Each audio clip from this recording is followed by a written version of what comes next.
Hello everyone, जय हिंद. आपण English grammar आणि त्यातील PYQचं अनालिसिस पाहतोय. प्रत्येक दिवशी एक क्वेश्चन आणि त्याच्या आजूबाजूचे कॉन्सेप्ट जे आहे ती समजून घेण्याचा प्रयत्न करतोय. ओके, आपला आजचा जो क्वेश्चन आहे तो आहे कंबाईन ग्रुप बी मेन्स 2022 मध्ये आलेला क्वेश्चन आहे identify the correct conditional sentence. Conditional sentence वरचा क्वेश्चन आहे.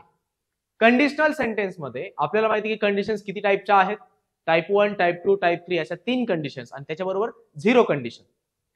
कंडिशनल सेंटेन्सचं बेसिक अंडरस्टँडिंग असं आहे, सेंटेन्स मध्ये एका पार्ट मध्ये कंडिशन दिलेली असते आणि दुसऱ्या पार्ट मध्ये त्याचा रिझल्ट दिलेला असतो. साधी सोपी गोष्ट आहे.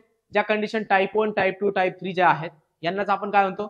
सिंपल प्रेझेंटची कंडिशन, सिंपल पास्टची कंडिशन आणि पास्ट परफेक्ट टेन्सची कंडिशन. लक्षात ठेवण्याची गोष्ट हीच की कंडिशन आणि रिझल्ट दोन्ही ठिकाणी टेन्सचा वापर केलेला नसतो. त्याला एक्सेप्शन आहे, ते आहे आपलं 0 कंडिशन. कारण 0 कंडिशन मध्ये दोन्हीही पार्ट्स मध्ये, दोन्ही क्लॉजेस मध्ये सिंपल प्रेझेंट टेन्सचा यूज केलेला असतो. 0 कंडिशन वेगळा पार्ट आहे.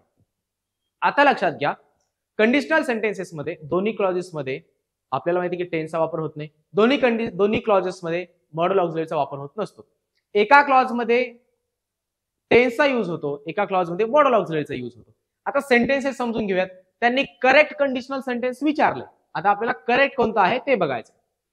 इफ इट रेन्स, आता बघा, इफ इट रेन्स सिंपल प्रेझेंटचा वापर झालाय. जर सिंपल प्रेझेंटचा वापर कंडिशन सांगणाऱ्या क्लॉज मध्ये झालाय तर रिझल्ट जो असेल आपला किंवा रिझल्ट वाला जो क्लॉज आहे त्यामध्ये सुद्धा आपल्याला काय पाहिजे? प्रेझेंटची मॉडल ऑक्झिलरी पाहिजे. वी वुड वापरलाय त्यांनी, we would stay at home, म्हणजे हा इनकरेक्ट आहे. वुडचा वापर आपण प्रेझेंटच्या म्हणजे सिंपल प्रेझेंटच्या कंडिशन मध्ये करत नाही, right? If it rains we will stay indoors असं होऊ शकलं असतं. सेंटेन्स इनकरेक्ट आहे. सेंटेन्स बी बघा, if the thief would come into my room I would hit him. आता बघा, मी काय सांगितलं?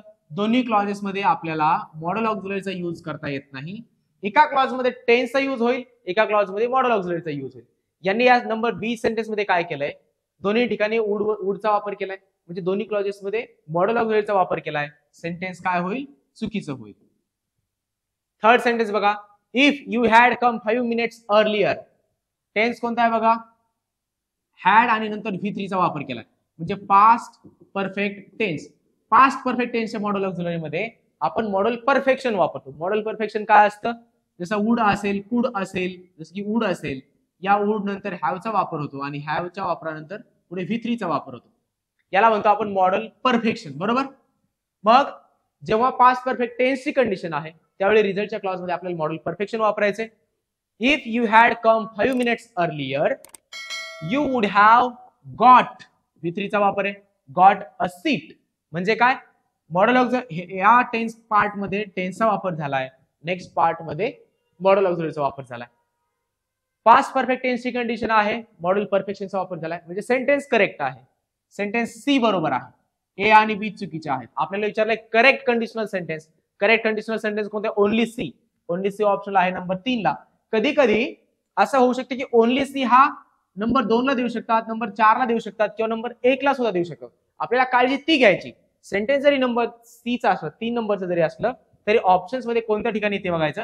आपल्याकडे आपलं जे करेक्ट आन्सर आहे ओनली सी, हे 3 नंबरला आहे, म्हणून आन्सर काय असेल? Only C, number 3. थँक्यू.